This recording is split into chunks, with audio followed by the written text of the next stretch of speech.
Jawabannya wajib, saya harus meneruskan ilmunya Allah. Begitu. Jadi wajib. Sehingga siapapun yang nantinya belajar di sini, duduk di sini, yang datang hari ini, maka besok wajib menjadi dosen. Ketika selesai selama 3 bulan, 4 bulan, ketika ada angkatan berikutnya, kawan-kawan semuanya wajib dilamar dan mau berkenan untuk mengajar di SMK Makassar. Seperti itu. Pak, nggak bisa ngajar, Cak, saya Cak, tenang aja. Ilmunya nanti setelah dimasukkan semuanya, belajar, praktek di rumah, insya Allah bisa ngomong dan praktek. Sama, saya dulu juga sama. Ketika mengawali SHM, saya ngajar. Tapi sekarang alhamdulillah setelah meskipun saya seperti ini, di sana sudah ada hampir 13 tenaga instruktur yang sudah kompeten di bidangnya masing-masing. Ada yang sinsei, ada yang naturopatis, ada yang farmakologis, ada yang tabib, ada yang supranatural, ada yang ahli rawatan tulang, ada yang ahli anak-anak, ada yang ahli pijat bayi, terus ada yang ahli bapak bayi. Nah, tadi anak pijat bayi, anak pijat bapak-bapak. Itu ya beda, titiknya beda. Nah, sama seperti itu. Inilah SHM yang sehingga nanti kawan-kawan semuanya bisa bersama-sama meluangkan waktu untuk belajar di SHM ini. Hari ini materi kita adalah materi tentang persiapan bagaimana kawan-kawan menjadi ahli di bidangnya masing-masing. Ada tabib. Ini sejarah pengobatan Indonesia kita percepat karena panjenengan semuanya sudah ahli, sehingga saya nggak perlu menjelaskan panjang lebar. Intinya adalah hari ini kita belajar di masa sekarang. Semua keilmuan, semua informasi harus logis, harus bisa dicerna oleh akal. Gitu. Kalau masa depan teknologinya sudah vibrasi, sudah pengobatannya sudah memakai pengobatan gelombang, seperti itu. Nah, kita posisinya di kedokteran timur, ekstrem medicine. Masih ingat ya? Pointer saya mana kemarin? Ustaz Bayu, pointer ada nggak pointernya?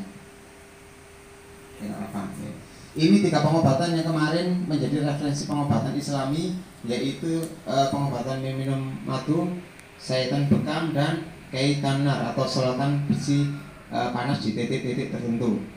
Kemarin sudah dibahas. Kita terdahulu yang menjelaskan tentang fenomena-fenomena, termasuk kedokteran barat, kedokteran timur, dan kedokteran Islam. Ini yang dalam seluruh dunia itu pasti mengacu pada 3 sistem ini. Dimanapun tempat, kapanpun, ketika ngomong tentang pelayanan kesehatan, pasti di antara ini pasti ada. Pertanyaannya, rumah sakit itu konsep pengobatannya apa? Nomor 1, nomor 2, atau nomor 3? Nomor 1. Klinik kawan-kawan itu nomor 1 atau nomor 2, nomor 3? Bisa nomor 3, bisa nomor 2, tergantung aplikasinya. Intinya kedokteran barat, kedokteran timur, sama pengobatan Islami. Kadang diterapkan Islaminya, kadang diterapkan kedokteran timurnya. Usul tip adalah dasar pengobatan. Usul tip amit-amit. Usul tip. Berarti tip Nabawi dan usul tip bedanya apa? Kalau tip Nabawi itu adalah pengobatan berbasis berbasis resep warisan Islam. Tapi kalau usul tip itu ceritanya, fenomenanya, praktikumnya itu seluruh pengobatan sebelum zaman Rasulullah pun sudah ada. Zaman Nabi Musa, zaman Nabi Ilyas, zaman Nabi Idris itu juga sudah ada pengobatan. Itu Nabi Harun, Nabi Yahya itu ada referensinya. Saya diceritani kawan-kawan yang datang ke Museum Topkapi yang ada di Mesir atau di mana itu, ternyata di sana ada referensi sejarah kedokteran. Bahkan sebelum Rasulullah pun sudah ada artefak-artefak pengobatan. Cuma saya belum datang ke sana. Kapan-kapan ayo sana bersama-sama. Kira-kira mau datang sana Nah, sana nanti lewat umroh eksklusif bersama keluarga besar SHM Makassar. Berangkat semuanya nanti ke sana. Insya Allah nanti kita pandu berangkat ke sana. Biarkan nanti yang di Mojokerto dulu berangkat. Nanti setelah itu baru kawan-kawan menyusul, tak pandu ke sana gitu. Ini lambang Asklepios atau lambang farmasi kedokteran barat. Lambang farmasi kedokteran barat. Ini seperti apoteker, Ikatan Apoteker Indonesia, lambangnya seperti ini. Kalau lambang kedokteran timur seperti ini lambangnya. Jadi saya menjelaskan poin-poin terpenting saja sehingga nanti waktunya tidak terlalu panjang karena kita harus upacara pembukaan setelah pada asar di ruangan sana, ya. Seperti itu. Kawan-kawan kalau membuat kartu nama, kalau memang sudah menjadi identitas kedokteran timur, maka silakan memakai logo ini. Ini logo sudah logo internasional, bukan logo Nusantara, bukan logo Indonesia, tapi logo dunia.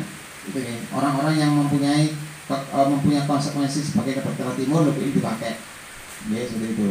Ini tokoh-tokoh yang menceritakan tentang sejarah-sejarah temuan-temuan warisan kedokteran Barat sekarang. Ternyata temuannya itu diawali oleh para tokoh-tokoh kedokteran Islam di sininya. Ya, banyak sekali. Jadi penemu-penemu kedokteran Barat itu justru 100% adalah orang Islam. Ya, ada orang Islam. Semuanya ini tokoh-tokohnya. Ya, ini juga ditemukan di buku-buku catatan-catatan medis zaman dahulu yang tersimpan dalam museum-museum.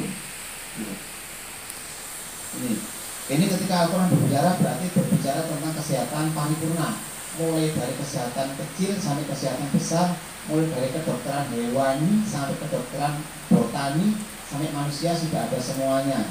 Ya, seperti itu.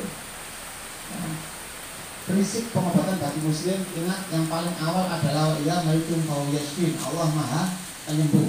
Apapun keadaan klien ketika klien disembuhkan, tetap kembalikan kepada Allah sang maha penyembuh. Obat-obatan haruslah halal thayyibah. Apakah sekarang obat-obatan halal? Ya, tapi belum tentu obat halal itu thayyib. Artinya halal dan thayyib itu harus bersamaan. Habatus sauda halal tidak? Halal toh? Tetapi prosesnya masih memakai cangkang kapsul dari babi, tidak halal seperti itu. Ya.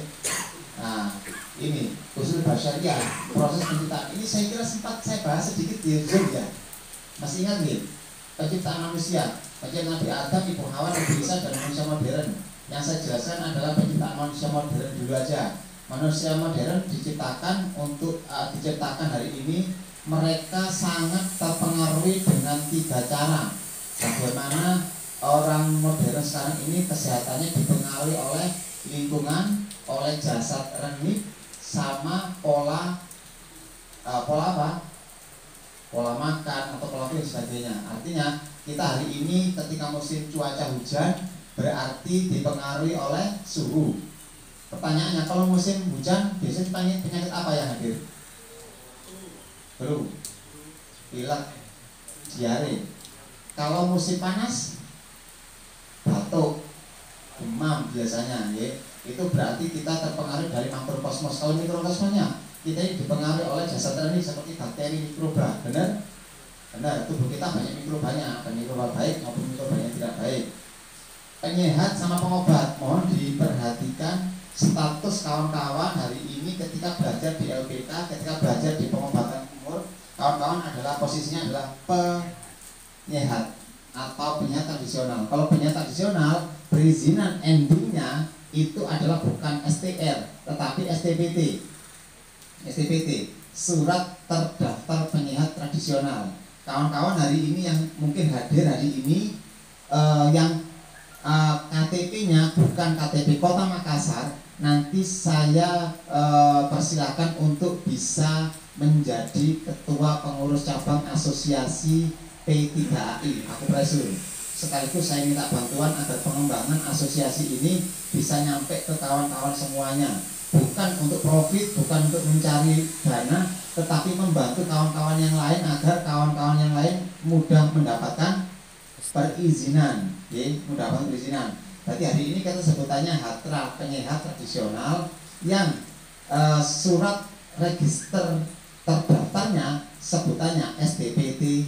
Seperti itu. Kalau SIPT berarti harus kuliah D3 minimal. Nanti kawan-kawan bisa belajar kuliah D4 atau S1 yang ada di Stikes Darussimad yang ada di Banyuwangi, Jawa Timur.